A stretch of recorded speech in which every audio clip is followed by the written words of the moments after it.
Good morning, brother. Hope you're doing well. Moving on to Psalm 1:4. Hopefully these are somewhat helpful. I know yesterday's video was really long, so I'll try and make this one a bit easier. Although Psalm 1:3 was a lot longer than what today's is. This one's pretty straightforward and actually has some words that we've already seen. So kind of looking through Psalm 1:4. I'll read it in Greek first. So, uk hautos oi asebes uk autos ale hos a kenus han ekrete ha enemas apo prasapu tes ge. And honestly, there's a couple words here that are worth looking into, but for the most part, it is not like yesterday's verse.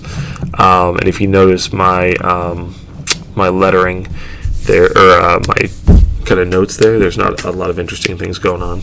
Although there is one form that we haven't seen.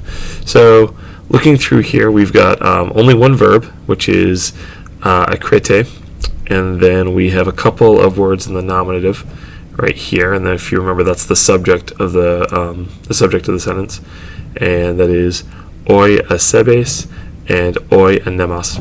So let's do a rough interlinear real quick. So uk is not thus the irreverent, not thus but, or the or as the chaff, whom are cast out from the I believe this is wind right here, from the face of the earth.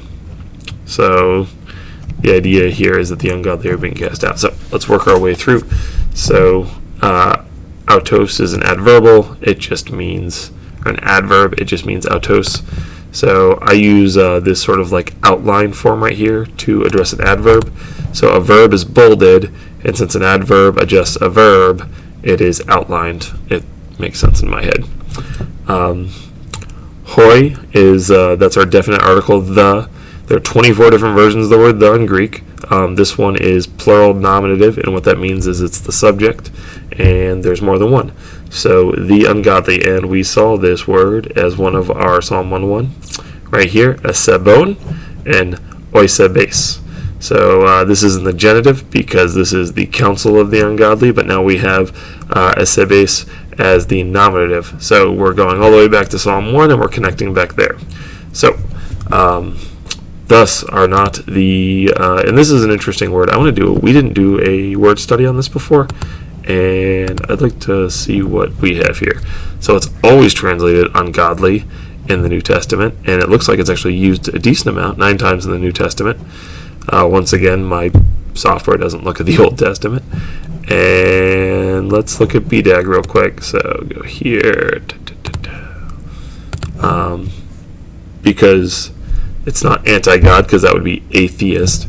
But I think it looks like maybe the most, other than like the word sinner, I'm really curious to know what like sebes is. Violating norms for the proper relation to a deity, irreverent, impious.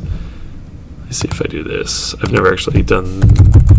Let's see if we can look up the word sebes. Let's see if that's a word. Let's see if anything comes up. Nope. Okay. Maybe it's not. Maybe the alpha there is not an anti-version, because normally, theos, atheos. I figured this is asebes. All right. So mostly impious. In contrast to those who serve God and in the fear of God are eager to live uprightly. Of human characteristics. Ton uk esebes. How is it not impious? Yeah. So I think we have the idea of impious, but specifically not with the context of like sin or things like that. So ungodly, impious, irreverent. All right. So thus are not the irreverent, but there's some intensifying here. This uk autos being repeated. Thus are not the impious, but, and this is just the word or. It kind of shows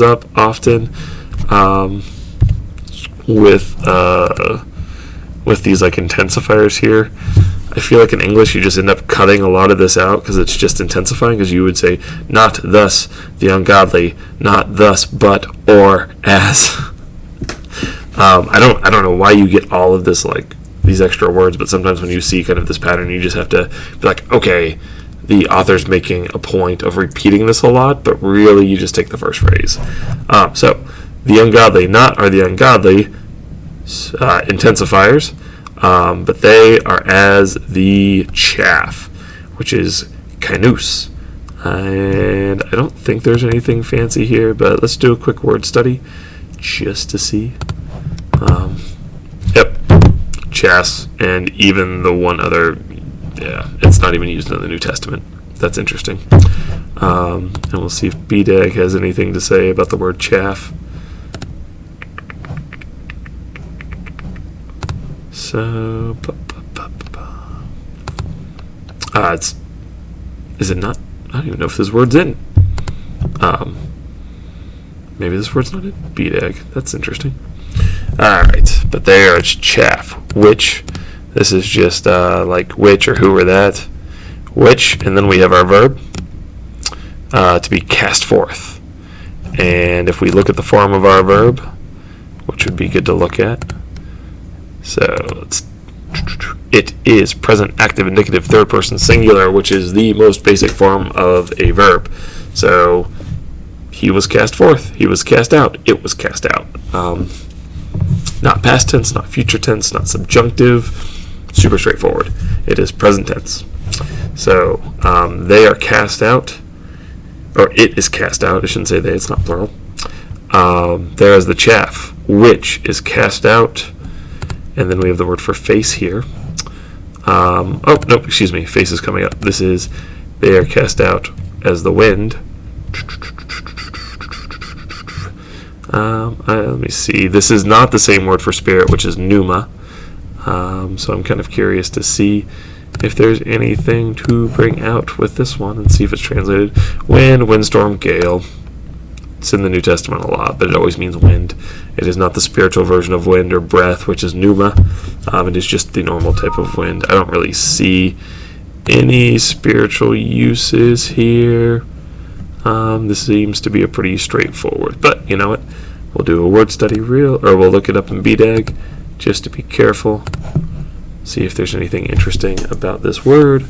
A blowing atmospheric phenomena, wind playing amongst the reeds, the four directions, cardinal points, a tendency trending causes to move from one view. Oh, so there is kind of a interesting view here that is used in the book of Maccabees and Ephesians. Driven out by any and every didactic breeze. Interesting. I don't think there's too much to read into there, though. I think we're just looking at the word wind. From the face of the earth. And so we have we've got a prepositional phrase right there. Apo means from, it's a preposition. Parousapo is the word face. The word face is much more, doesn't necessarily mean like human face, can mean front, things like that. We use it in much the same way.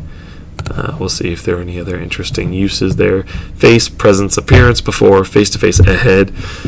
Showing favoritism. Yeah, before your face, his face, his face, his face, wash your face, before your face, cover his face, fell on his face, dwell on the face of the whole earth. So there we have a similar use in Luke, talking about the face of the earth, on his face, and begged him, behold, I send my messenger for your face. So, once again, alright, they will be cast out.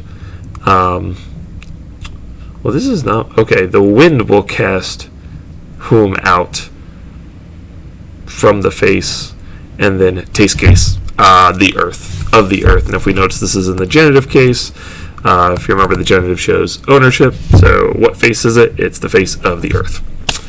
Nothing too complicated or fancy there. Let's look at some text comparisons real quick, just to see if we got anywhere close.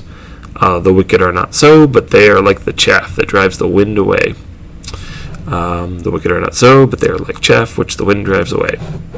So, but not so, the ungodly, they are as the chaff which the wind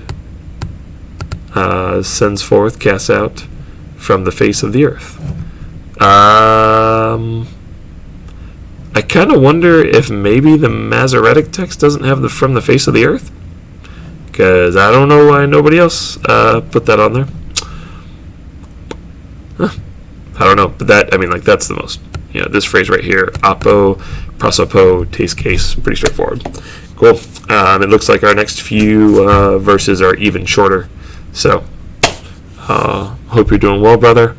Have a good one, and God bless.